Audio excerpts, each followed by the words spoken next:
Eh bien là, on arrive à la conclusion de notre étude sur la lumière.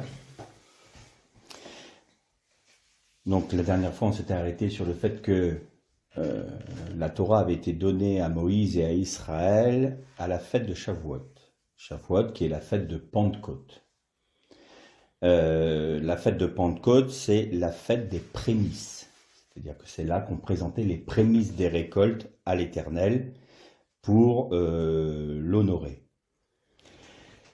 Nous avons étudié ensemble le fait que la lumière du jour 1 était cachée dans la Torah, était en germe de la révélation. Elle était là en substance, prête à être révélée. Et là, nous arrivons au point où cette lumière va se révéler en un homme. Un homme, c'est justement la raison pour laquelle beaucoup d'hommes, d'humains ont du mal à la reconnaître, parce que justement, elle est cachée en un homme. Vous savez comme moi, cet homme, c'est Jésus. Et on va lire, pour introduire notre méditation, le premier verset du premier chapitre de Jean, de l'évangile de Jean. Et là, tout nous est expliqué de manière très claire.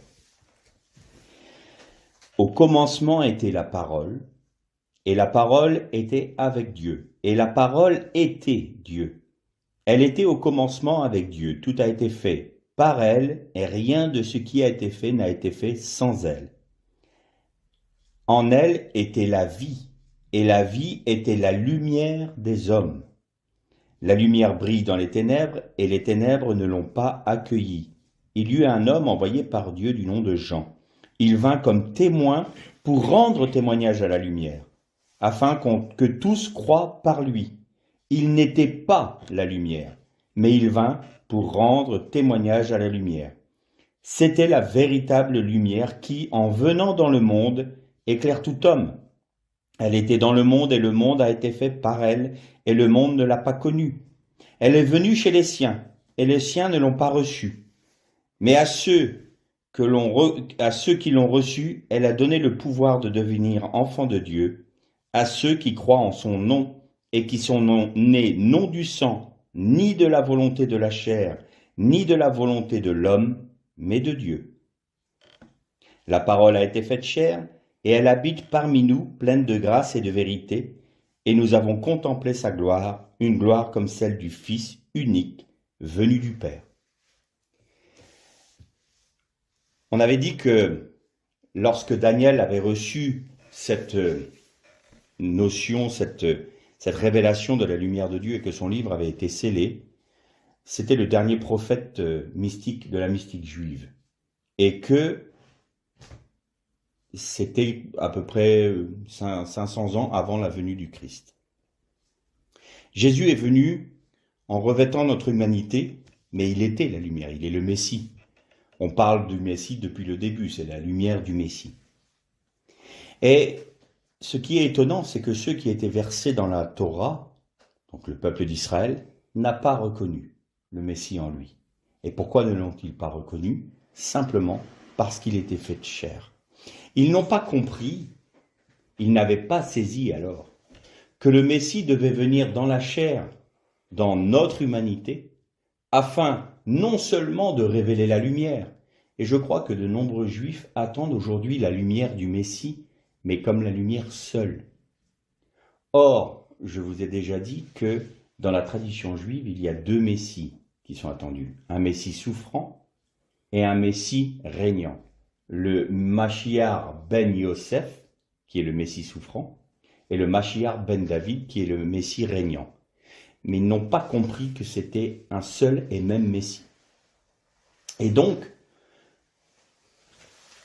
que Jésus soit le Messie, ils pouvaient l'entendre, parce qu'ils attendent un homme, bien sûr. Ils attendaient de voir en lui la lumière qui allait régner sur le peuple d'Israël et qui allait bouter hors d'Israël l'occupant qui était l'Empire romain. Et de nombreux Juifs étaient très intéressés et très attirés par l'enseignement du Christ, par l'enseignement de Jésus. Et la majorité du peuple était prêt à le recevoir, était prêt à le reconnaître. D'ailleurs, on voit l'aveugle Bartimée qui dit « Jésus, fils de David ». Lui, il avait reconnu. Et de nombreuses personnes dans le peuple d'Israël l'avaient reconnu. Et là où le monde chrétien est un peu virulent contre les Juifs, c'est qu'ils disent « Oui, mais les Juifs n'ont pas voulu reconnaître Jésus, donc automatiquement, le Seigneur a permis que les païens le reconnaissent et eux ont été rejetés. » Non, c'était la prêtrise du temple, les Sadducéens, le Sanhédrin, qui ne voulaient pas perdre de leur autorité. Et donc, c'est eux qui luttaient contre le Messie, contre Jésus, mais pas le peuple.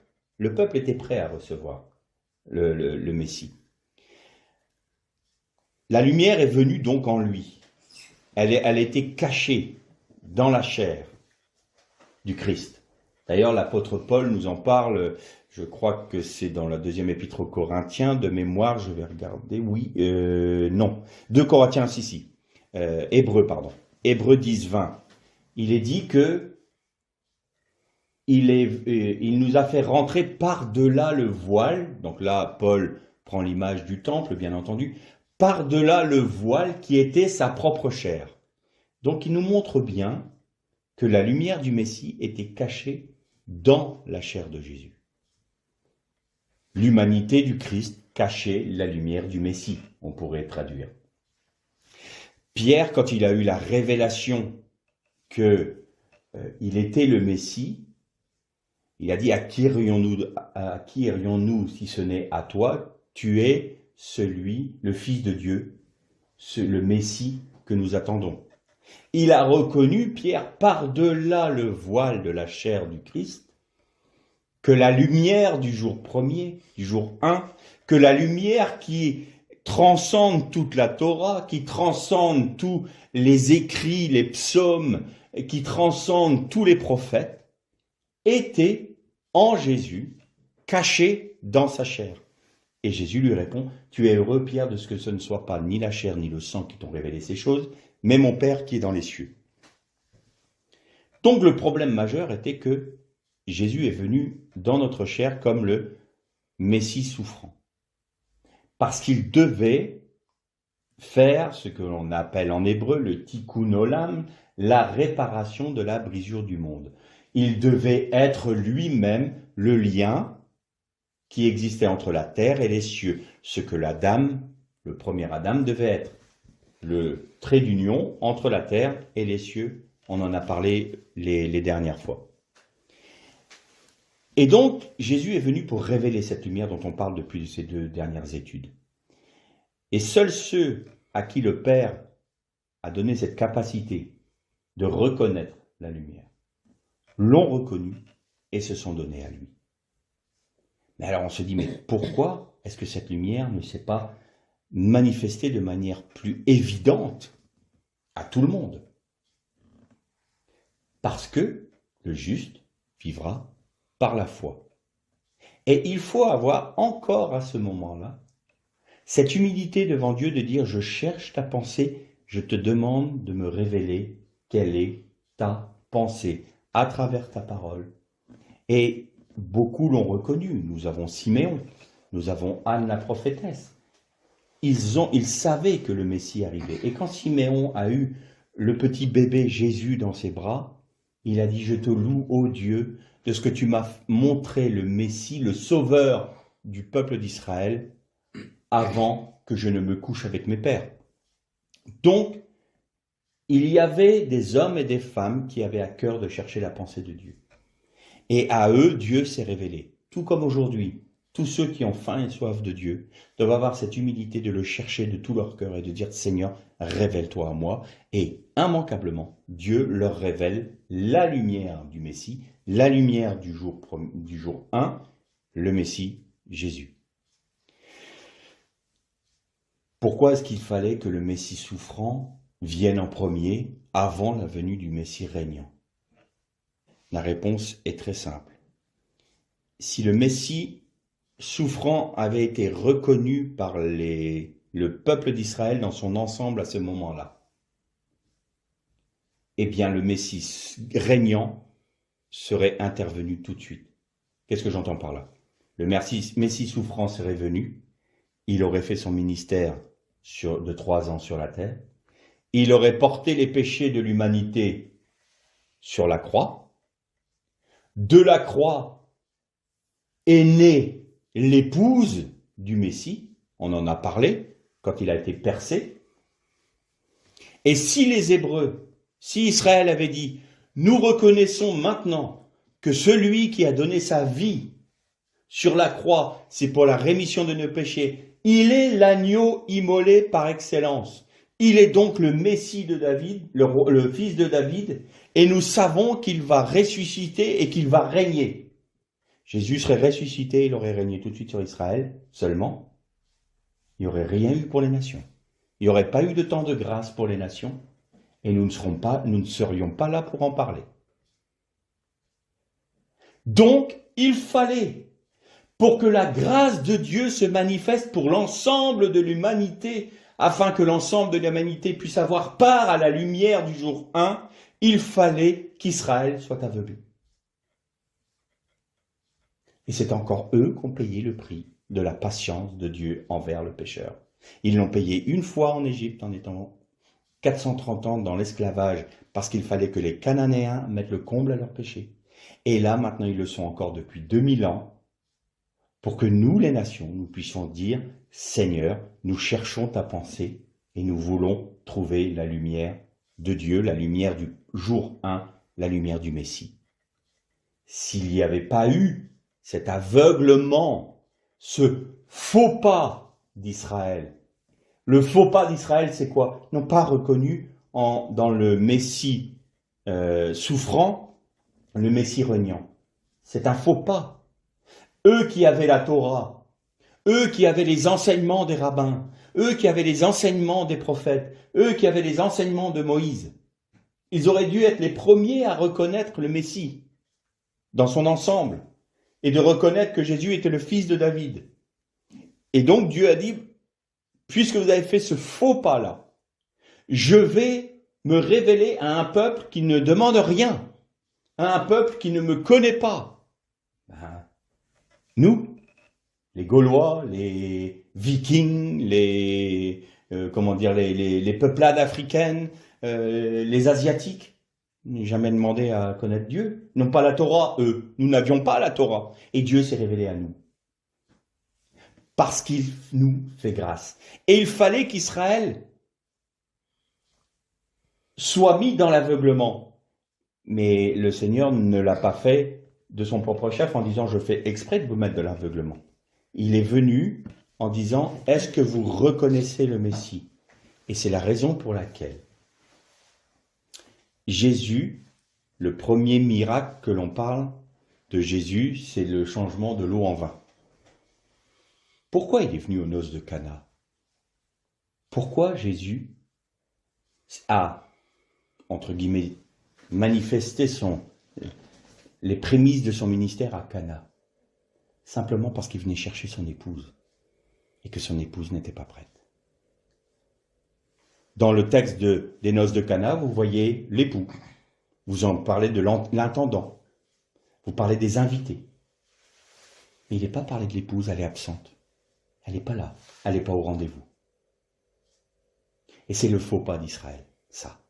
Quand le Messie est venu vers elle, pour la prendre pour épouse, Israël, de manière concrète, je vais te prendre pour épouse, cette promesse qui avait été faite par l'Éternel au mont Sinaï,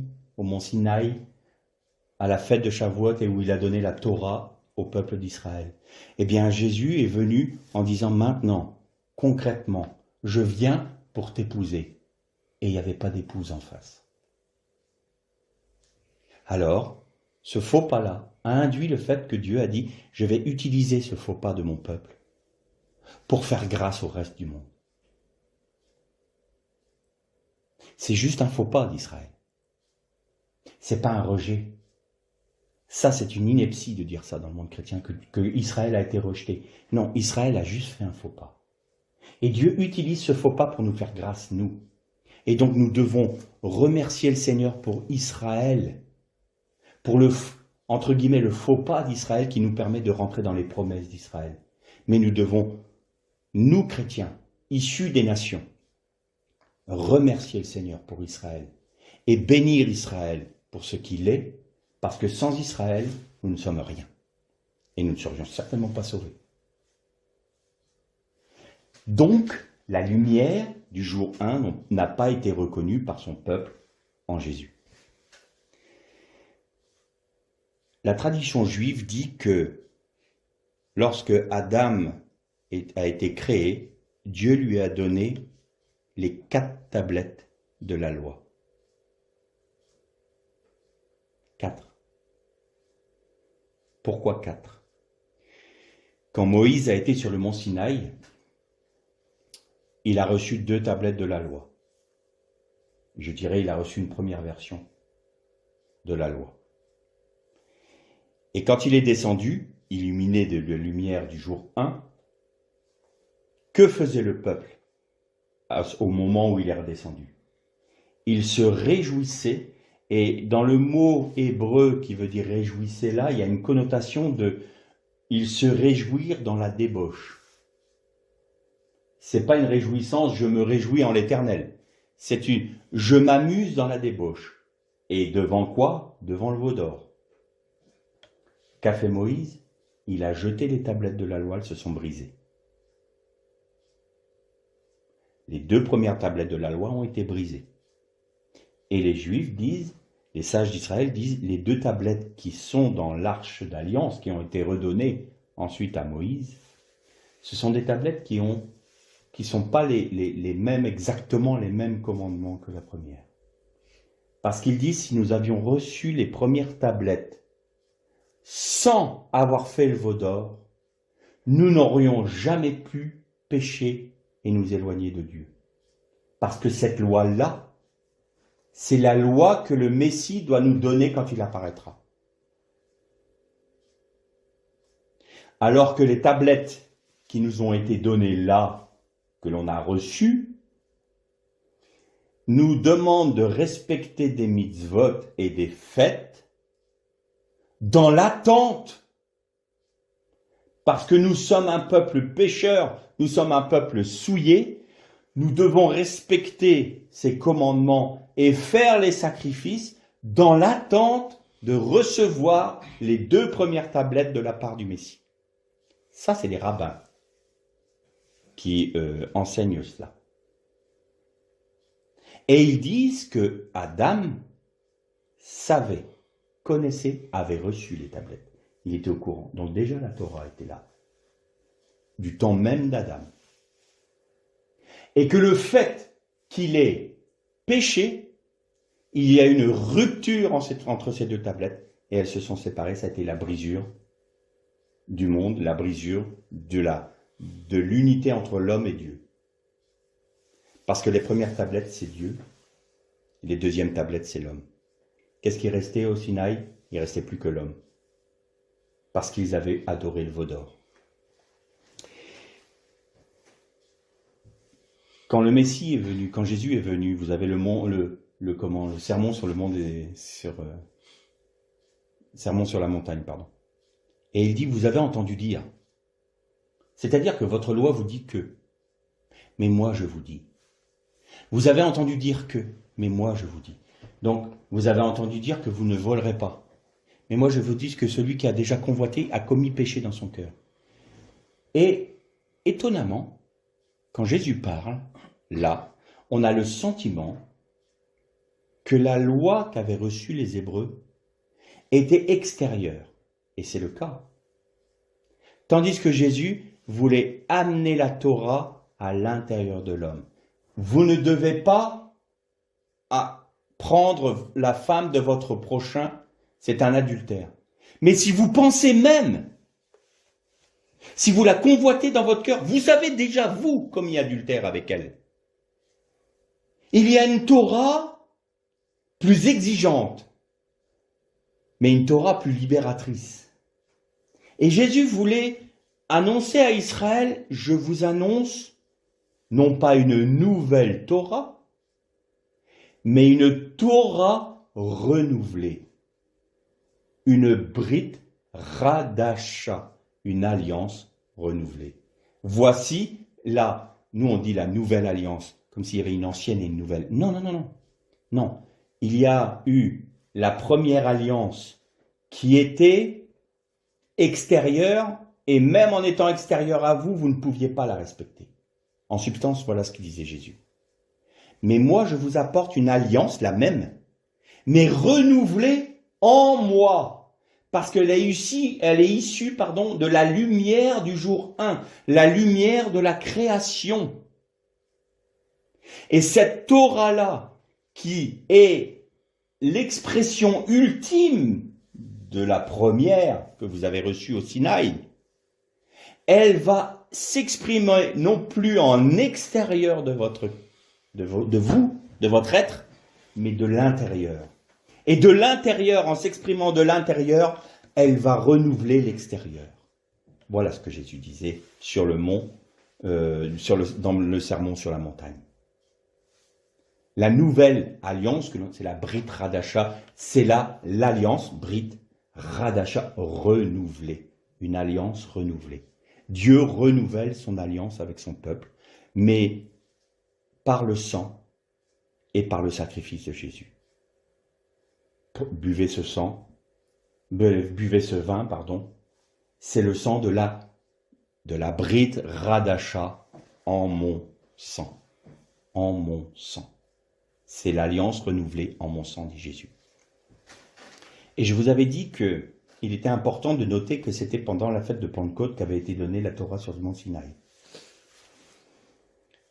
Quand il y a eu la fête de la Pentecôte après la Pâque où Jésus a donné sa vie, il est venu et il a soufflé sur ses disciples. Donc, je vous disais que l'Église était née du côté de l'eau et du sang du côté de Jésus, tout comme la femme est née du côté de la dame. Et quand Jésus a soufflé sur les disciples, il leur a donné l'esprit de vie. Il a donné à son épouse l'esprit de vie. Au moment où ils ont reçu l'esprit, qu'est-ce que ça voulait dire en fait? C'était à la Pentecôte, ça nous ramène aux tables de la loi qui ont été données sur le Sinaï. Eh bien, l'apôtre Paul nous le dit dans 2 Corinthiens 3:3, il dit la loi a été gravée sur nos cœurs de chair. C'est-à-dire que les tables de la loi qui étaient extérieures à l'homme, par l'Esprit de Dieu, sont venues s'inscrire dans le cœur de l'homme, sur nos tables de nos cœurs, sur les tables de nos cœurs. Et donc, la loi, la nouvelle Torah, non, pas la nouvelle, la Torah du Christ, c'est l'enseignement du Christ, maintenant procède du cœur, de nos cœurs, pour aller vers l'extérieur. Et c'est non plus respecter des mitzvot, c'est-à-dire des commandements et des fêtes en extérieur, pour espérer que nous soyons changés en intérieur. Non, maintenant c'est l'inverse.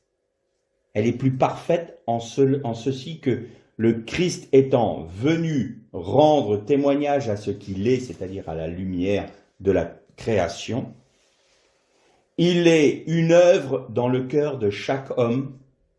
Il a déposé dans l'esprit de chaque homme le germe de la Torah. Les 2 premières tables de la loi.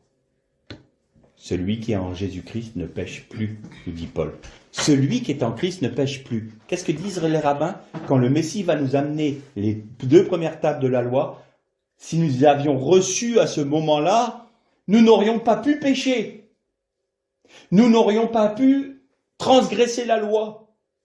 Nous l'avons transgressée parce qu'elles ont été brisées. Pourquoi? Parce que nous avions adoré le veau d'or. Et il y a même une précision qu'il donne. C'est qu'elles ont été brisées dans le désert. Et il était impensable que la loi des 2 premières tables, puisse être donnée au peuple d'Israël hors de Sion. Et Jésus a été révélé où? En Sion. Et il a présenté les premières tables de la loi, mais non plus sur des tables de pierre, mais sur les tables de chair, dans nos cœurs. Alors, je vous avais dit que il y avait quelque chose de très pratique pour nous.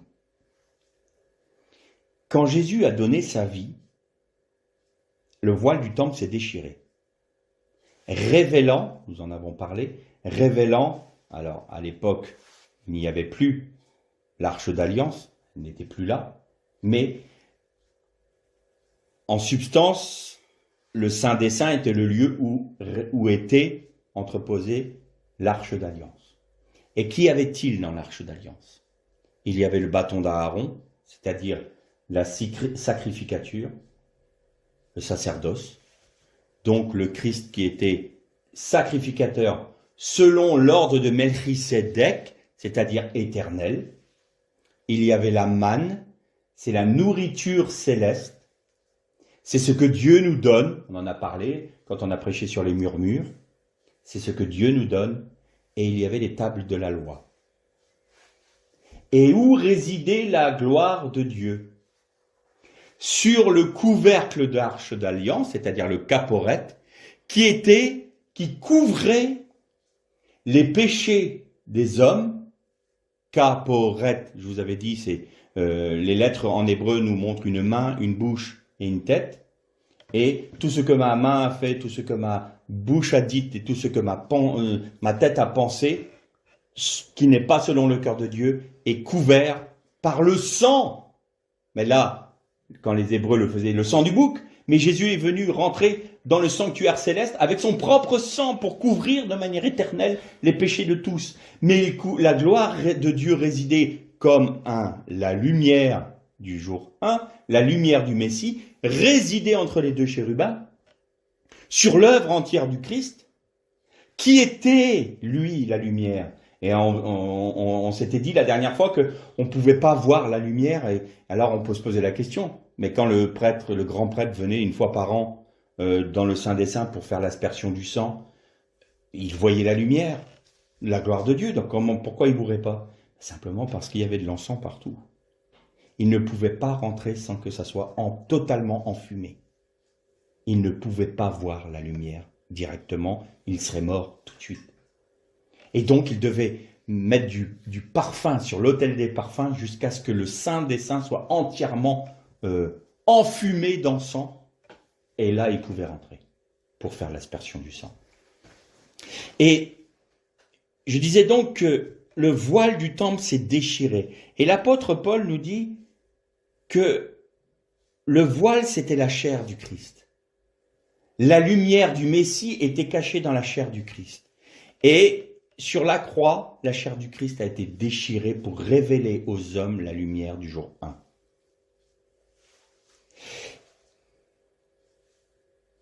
Paul dit une parole très étonnante à un moment.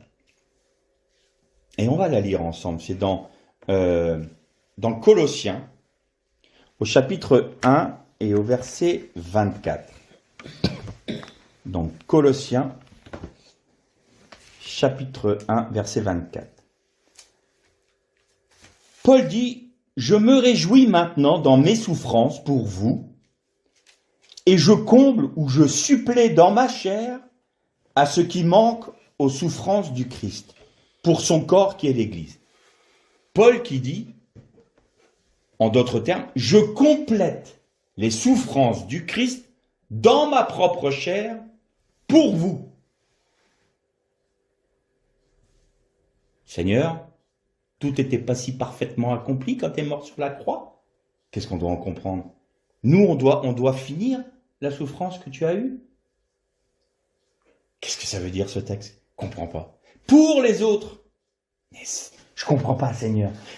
Ton corps a été déchiré sur la croix. Le voile du temple a été déchiré. Tout a été parfaitement accompli. Et là, Paul dit, j'achève dans ma propre chair les souffrances du Christ pour les autres. La Torah, elle est descendue où maintenant? Dans nos cœurs. Elle est en nous, par l'Esprit de Dieu qui habite en nous. Je vais juste faire une parenthèse avant de finir sur les souffrances de Paul, enfin nos souffrances dans la chair qui suppléent aux souffrances du Christ. Je vais juste faire une petite parenthèse. Le réveil de Pentecôte a réduit le baptême dans le Saint-Esprit à la vie charismatique. Parler en langue, aux miracles, aux prophéties, aux visions. Je crois profondément qu'on n'a pas compris ce qu'était le baptême dans le Saint-Esprit.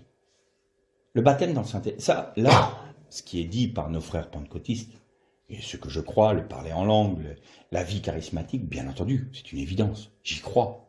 Et je demande à tous de vouloir et de rentrer dans cette vie-là, bien entendu. Mais ça, ce sont les conséquences du baptême dans le Saint-Esprit. C'est pas le baptême dans le Saint-Esprit en tant que tel. Et moi, je regrette vraiment quand, à l'époque, j'étais enseigné dans cette doctrine-là, et on me disait « T'es pas baptisé dans le Saint-Esprit parce que tu parles pas en langue. Tant que tu parles pas en langue, ça veut dire que t'es pas baptisé dans le Saint-Esprit. » J'étais là, oui, d'accord, vous êtes bien gentil, mais je sais pas moi comment on fait. Il n'y avait pas d'explication. Mais le baptême dans le Saint-Esprit, c'est de parler en langue. Si tu parles pas en langue, t'es pas baptisé dans le Saint-Esprit. Ah bon?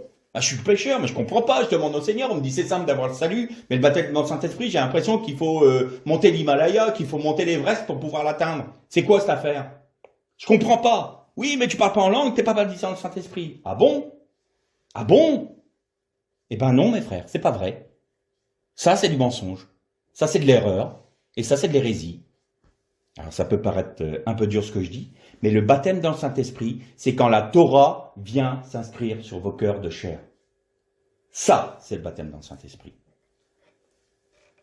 Et les manifestations charismatiques sont les réponses à notre foi pour les autres, pour qu'ils soient nourris de cette lumière qui a été placée en nous. Donc, quand vous recevez Christ et que vous recevez l'Esprit du Christ, vous êtes baptisé dans le Saint-Esprit.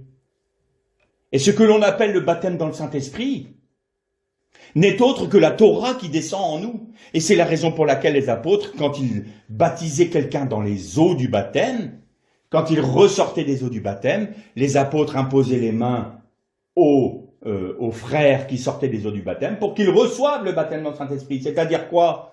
Le feu du ciel qui allait faire trembler. Non, ça voulait dire maintenant la Torah d'Israël, la Torah du Messie descend dans votre cœur par la foi.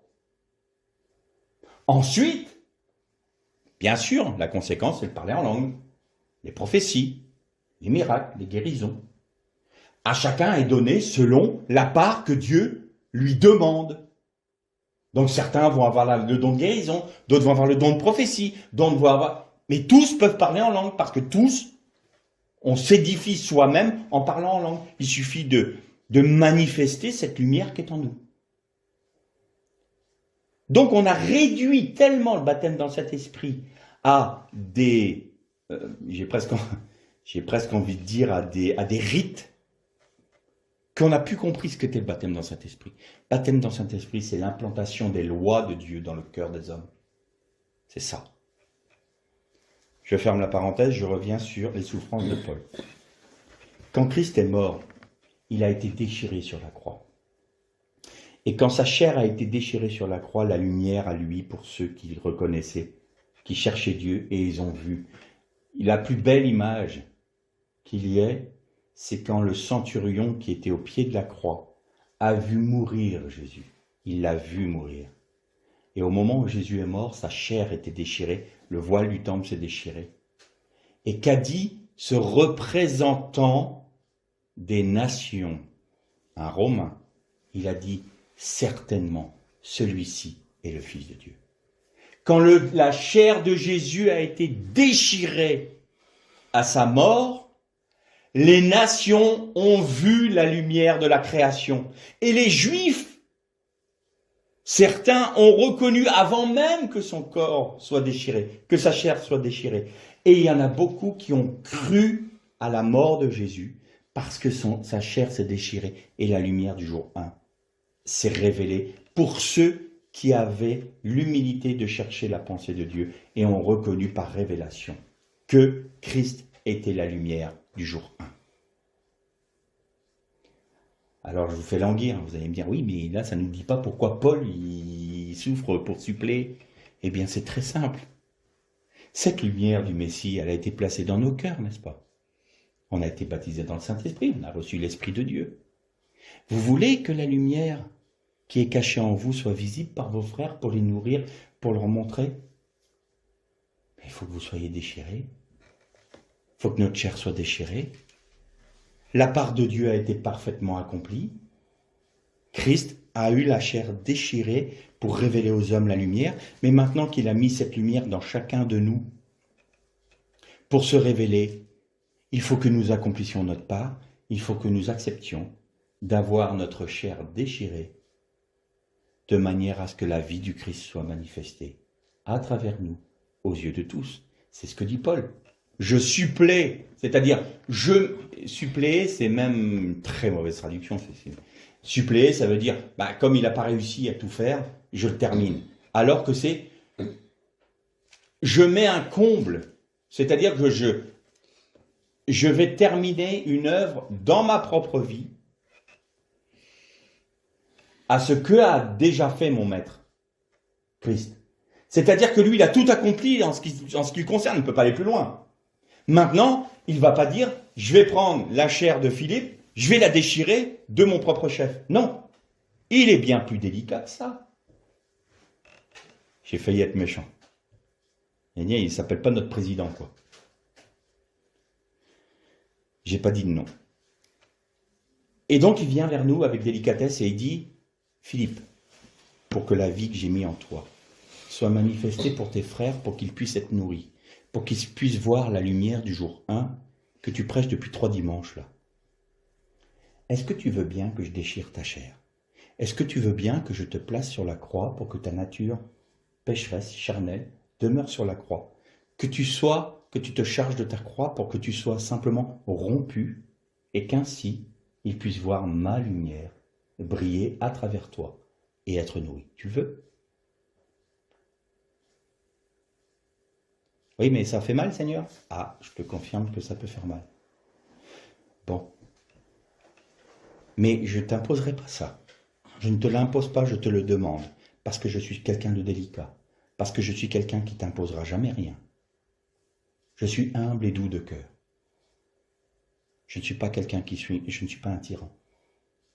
Est-ce que tu acceptes que je te brise, que je te romps, que je te déchire, afin que les autres puissent être nourris de ma vie?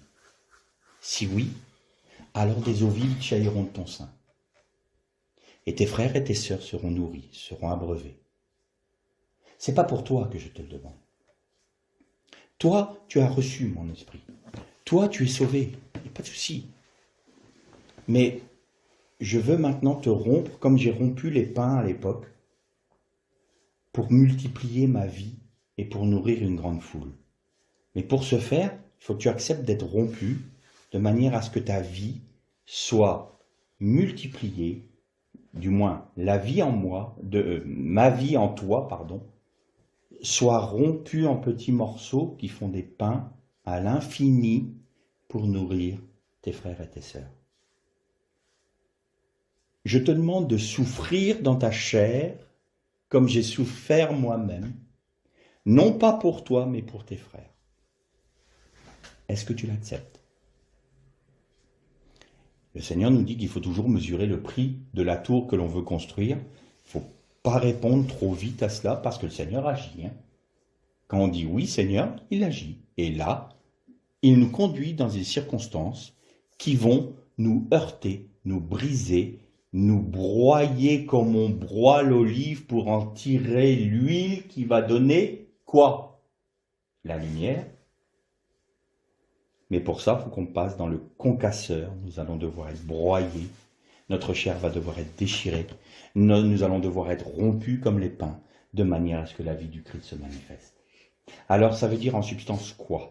Ça veut dire, est-ce que tu acceptes de m'abandonner toute ta vie et de ne plus avoir toi-même autorité sur tes pensées, tes paroles, tes actions, tes choix, ta vie, tes finances, ta famille? Est-ce que tu me donnes tout? C'est pas une demi-mesure. C'est pas un petit craquement qui nous demande. C'est pas Seigneur, je t'autorise à déchirer jusqu'à la moitié du voile. Non, c'est est-ce que tu veux que tu acceptes que je déchire tout le voile ou est-ce que je ne déchire rien du tout? Auquel cas, la vie du Christ demeurera cachée en toi. Ça ne veut pas dire que tu ne l'as pas, mais tu ne serviras à rien pour tes frères et tes sœurs. Tu ne leur seras pas en bénédiction. Parce que ce qu'ils vont voir à ton contact, c'est ta chair. C'est ta nature. C'est ton âme irrégénérée. Et ils ne vont pas voir la lumière du Christ. Parce que tu ne la laisses pas apparaître. Alors je te le redemande, Philippe. Est-ce que tu acceptes que je te brise, que je déchire ta chair, que je te fasse participant de ma croix? Alors tu seras en bénédiction. Si nous acceptons cela, les fruits que nous portons sont des œuvres qui construisent la Nouvelle Jérusalem.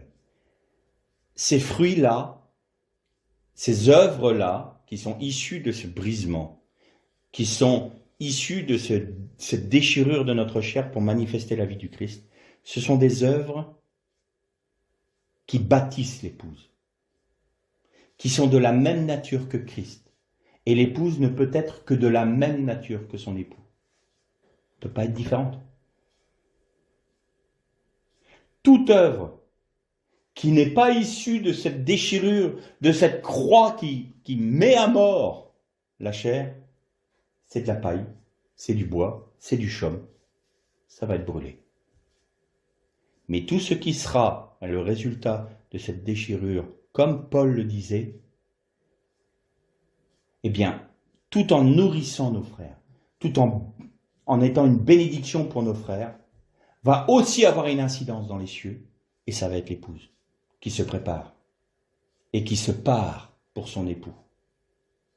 C'est ça que le Seigneur nous demande. Donc vous voyez que, en découvrant toute la lumière qui est cachée dans la Torah, nous comprenons que la lumière est venue dans le monde, en Jésus-Christ, et qu'il l'a révélée en acceptant, lui, d'être déchiré pour nous. Et il nous demande aujourd'hui, tout comme il le disait à ses disciples, le disciple n'est pas plus grand que son maître, vous passerez par les mêmes épreuves que moi, vous allez vivre les mêmes choses que moi. Est-ce que vous l'acceptez? Est-ce que nous acceptons, comme Paul, non pas de compléter les souffrances du Christ, mais d'être rendus participants aux souffrances du Christ pour être de la même nature que lui, en bénédiction à nos frères, à l'Église. C'est ça la vérité. Et je vous avais dit que le jour 1, le Yom Echad, était un jour ouvert. Et je terminerai par ça. Il se fermera le jour où les cieux et la terre vont disparaître. Pourquoi? Parce que dans le premier verset de la Torah, dans le premier chapitre, le premier verset, et tout ce qui concerne le jour 1, toute l'histoire de l'humanité est réunie, est rassemblée et condensée dans ce texte-là. Et donc il se fermera quand l'histoire de l'humanité s'arrêtera. L'histoire de cette dispensation de la chute de l'homme et de la rédemption en Jésus-Christ se terminera quand les cieux et la terre disparaîtront et que les nouveaux cieux et la nouvelle terre arriveront. Alors un nouveau jour viendra, le 8e jour, le jour éternel de la lumière du Messie. Et que dit le texte? Relisez à la fin du livre de l'Apocalypse. La Nouvelle Jérusalem descend du ciel comme une épouse pour son époux. Les nouveaux cieux, la nouvelle terre. Dieu lui-même descendra pour habiter parmi les hommes. Il n'y aura pas de temple dans le sein de la Nouvelle Jérusalem, parce que Dieu lui-même est son temple, nous dit le texte. Et il n'y aura ni soleil ni lune, parce que la lumière de Dieu, la lumière du jour 1, illuminera les nouveaux cieux et la nouvelle terre. Et donc là, il n'y aura plus de raison qu'elle soit cachée.